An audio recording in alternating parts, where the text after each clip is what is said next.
Sa ngalan ng Ama at ng Anak at ng Espiritu Santo. Amen.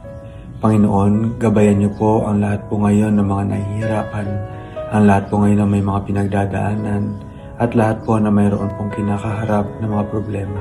Palakasin niyo po ang mga pinanghihinaan ng loob. Pagalingin niyo po ang mga may sakit. Pabalikin niyo po sa inyong daan ang mga nawawala. Akayin niyo po ang mga nag-iisa. Samahan niyo po ang mga nalulungkot at mga nagdurusa. Panginoon, sa kung ano pa man po ang aming mga pinagdadaanan, hindi po kami bumibitaw sa inyo pong pagmamahal sa amin. Ipagpatawad niyo rin po ang aming mga pagtataksil sa inyo.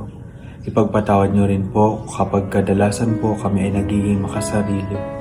Ipagpatawad niyo rin po kung hindi po namin naiisip ang mga maraming pagkakataon na kayo po ay aming nasasaktan.